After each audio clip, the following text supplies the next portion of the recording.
اور اللہ پاک نے اس کی جو ایک اس کا ہاف 286 کا ہاف بیٹا کیا ہوتا ہے 143. تو اللہ تعالیٰ فرماتے ہیں سورہ بقرہ کی 143 یعنی درمیان میں جو بالکل درمیان میں آیت ہے. اللہ پاک فرماتے ہیں اعوذ باللہ من الشیطان الرجیم بسم اللہ الرحمن الرحیم وَكَذَلِكَ جَعَلْنَكُمْ أُمَّةً وَسَطًا لِتَكُونُوا شُهَدَاءَ عَلَى النَّاسِ وَيَكُونَ الرَّسُولُ عَلَيْكُمْ شَهِيدًا. اس کے درمیان میں اللہ پاک فرماتے ہیں کہ ہم نے تمہیں امتن وسطن بنایا. اور دیکھو وسطن درمیان والے کو کہتے ہیں, اور درمیان والا لفظ بالکل 143 آیت میں آیا. اور دیکھو کیسا اسٹرکچرل اس میں نا معجزہ چھپا ہے کہ 286 کا جہاں ہاف آتا ہے ایگزیکٹ ہاف آتا ہے وہاں پہ یہ وسطن کا لفظ. تو یہ اللہ تعالیٰ ہی کر سکتے ہیں اس طرح کا نا معجزہ. اسی طرح سورہ آل عمران میں اگر ہم دیکھتے ہیں تو اس میں آیت نمبر 59 میں اللہ پاک فرماتے ہیں اِنَّ مَثَلَ عِیسیٰ عِنْدَ اللَّهِ کَمَثَلِ آدم, کہ بے شک عیسیٰ کی مثال اللہ کے نزدیک آدم جیسی, کیونکہ آدم بھی بغیر باپ کے پیدا ہوئے تھے اور عیسیٰ بھی بغیر باپ کے پیدا ہوئے تھے. اب یہ کیا اس میں کیا معجزہ چھپا ہے قرآن کے اندر, اِنَّ مَثَلَ عِیسیٰ کَمَثَلِ آدم عِنْدَ اللَّهِ کَمَثَلِ آدم. اب یعنی اللہ پاک فرماتے ہیں کہ اللہ کے نزدیک عیسیٰ اور آدم کی مثال برابر ہے کہ دونوں بغیر باپ کے پیدا ہوئے. اب اس کا معجزہ یہ ہے کہ پورے قرآن میں جہاں آدم کا ذکر آتا ہے وہاں عیسیٰ کا ذکر بھی آتا ہے, اور جتنی دفعہ آدم کا ذکر آیا اتنی دفعہ عیسیٰ کا ذکر بھی آیا. آلموسٹ اگر گنے تو 26 ٹائمز آدم کا ذکر ہے اور 26 ٹائم ہی عیسیٰ کا ذکر ہے.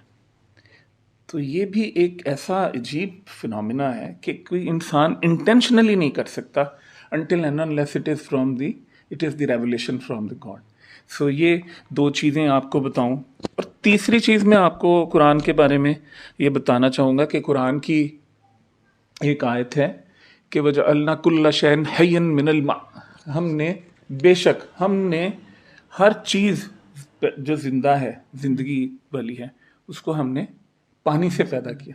آج سے 1400 سال پہلے نبی پاک صلی اللہ علیہ وسلم کے زمانے کو آپ امیجن کریں جہاں مکے میں سب سے کم تر چیز, نایاب ترین چیز جو پائی جاتی تھی وہ پانی تھی, یعنی کم سے کم. اس وقت نبی پاک صلی اللہ علیہ وسلم کے ذریعے اللہ پاک نے فرمایا کہ ہم نے ہر زندہ چیز کو پانی سے پیدا فرمایا.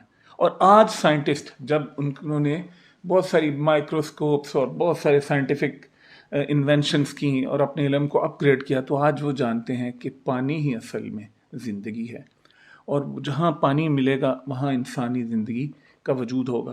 اور جو واٹر ہے is the essential part of every living individual, every living organism. So یہ بات میرے اللہ نے 1400 سال پہلے بتائی. کمال کی چیزیں ہیں. قرآن کا ایک معجزہ آپ کو میں آپ بچوں آپ سن لو اور بڑے بھی سن لیں. قرآن کا ایک معجزہ میں آپ سے ڈسکس کرتا ہوں. ایک قرآن مجید کا کوئی بھی صفحہ کھول لیجیے, آپ کوئی بھی صفحہ رینڈملی کھول لیجیے اور پہلی آیت سے اس صفحے پہ آخری آیت تک پڑھ لیجیے. آپ کو زندگی گزارنے کے ایسے بہترین اصول ملیں گے, ایسی بہترین ہدایت ملے گی, ایسی رشد ملے گی. اگر صرف آپ اس ایک پیج پہ عمل کر لیں تو آپ کی زندگی بدل جائے گی. قرآن کی ایک آیت ہے, قرآن کی ایک آیت اللہ پاک فرماتے ہیں قولوا قولا سدیدا, کہ حق اور سچ کی بات کہو. آپ صرف حق اور سچ کی بات کہیں, بس آج کے بعد سمجھ لیں کہ قرآن آپ کے لیے اتنا ہے, اتنی سی بات پہ عمل کریں گے, حق اور سچ کی بات پہ عمل کریں گے, آپ کی زندگی تبدیل ہو جائے. تو بیٹا یہ چند سی باتیں ہیں. انشاءاللہ اگلی ویڈیو میں بھی ہم قرآن کے دیگر معجزات کو بھی اس میں بھی بات کریں گے.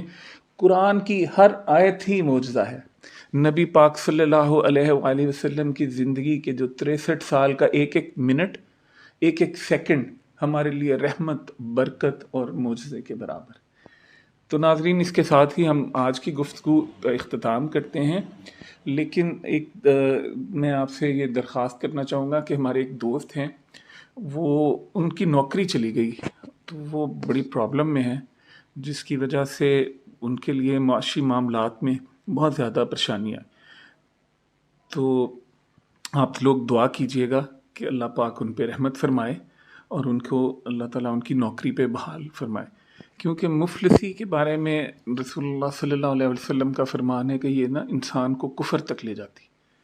تو اس کے ساتھ میں ایک پیاری بیٹی ہمارے پاس تشریف لائیں اور انہوں نے مجھ سے کہا کہ مجھے ہوم ٹیوشن کی ضرورت ہے. تو ہم ڈسکرپشن میں ان کا سی وی دے رہے ہیں.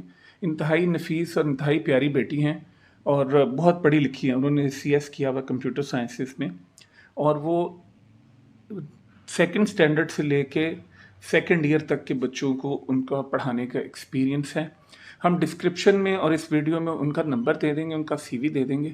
اور میں اپنے دوستوں سے یہ فرمائش کروں گا اور خواہش کروں گا کہ اگر ان کو کسی ہوم ٹیوٹر کی ضرورت ہے تو پلیز ان سے رابطہ کر لیجئے اور تاکہ ان کی فائنینشیل پرابلم جو ہے وہ سالو ہو.